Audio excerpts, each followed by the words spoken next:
তোমাদের মধ্যে অনেকেই আমাকে প্রশ্ন করেছো যে আমার কত মাসের ডেলিভারি হয়েছিল আর কেন আমার 31 সপ্তাহে ডেলিভারি হয়েছে।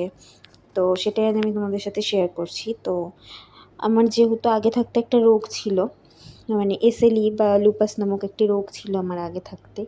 তো প্রেগনেন্সি আসাটা আমার কাছে খুব ডিফিকাল্ট ছিল, কিন্তু তাও আমার প্রেগনেন্সি এসেছিলো। তো সেই ক্ষেত্রে যখন আমার প্রেগনেন্সির 4 মাস, তখন থেকে আমার অনেক রকম সমস্যা হচ্ছিল। কিডনির সমস্যা হচ্ছিল, আরও অনেক রকম হিমোগ্লোবিন কমে গেছিলো, অ্যালবুমিন ছিল না শরীরে, তো এরকম অনেক সমস্যা হয়েছিল।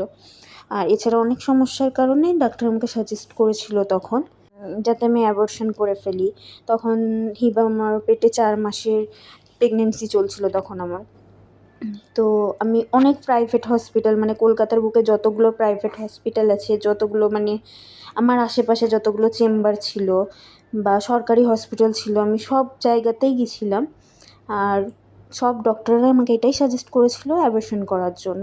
কিন্তু তারপরে আরও একটা ডাক্তার দেখাই, তো আর আমি তখন ভেঙে পড়ছিলাম প্রচুর, আমার প্রেশার প্রচুর হাই হয়ে যাচ্ছিল। আর আমি চাইছিলাম না অ্যাবর্শন করাতে, কারণ হিবা তখন পেটে নড়াচড়া শুরু করে দিয়েছিল। মানে আমার তখন 18 সপ্তাহ চলছিল, কিন্তু আমার 17 সপ্তাহ থেকেই আমি নড়াচড়া ফিল করতে পারতাম। তো তখন কোনো মাই চাইবে না যে কোনো সন্তান এভাবে হারাতে। তো সেই ক্ষেত্রে আমি নিজেকে শক্ত রেখেছিলাম। তারপরে আমি একটা অন্য গভর্নমেন্ট হসপিটালে যাই এবং ওখানকার গাইনি ডিপার্টমেন্টের যে এইচওডি ছিলেন উনি, ওনাকে দেখানোর পর উনি আমাকে বলেন যে তুমি যতবারই প্রেগনেন্ট হবে তোমার এই রিস্কটা হবে, আর তুমি যদি এই রিস্কটা একটু নিতে পারো তাহলে আমি কিছুটা তোমাকে সাহায্য করতে পারি।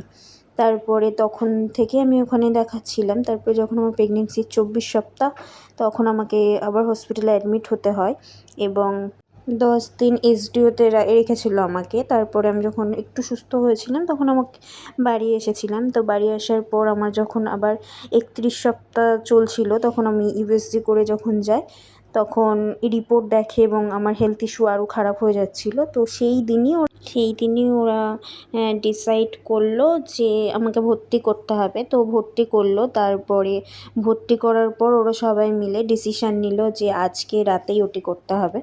যেহেতু ভর্তি হতে 3টে বেজে গেছিলো, তো তারপরে সেই দিন ওটিতে নিয়ে যায় এবং ওটিতে নিয়ে যাওয়ার পর আমার কোমরে যেহেতু আগে থাকতে ফ্র্যাকচার ছিল, আর যেহেতু আমার হেলথ ইস্যু ভালো ছিল না, আর সেই কারণেই ওরা ডিসিশান নেয় যে অজ্ঞান করতে হবে। তো আমাকে পুরোপুরি অ্যানেস্থেসিয়া দিয়ে অজ্ঞান করেছিল।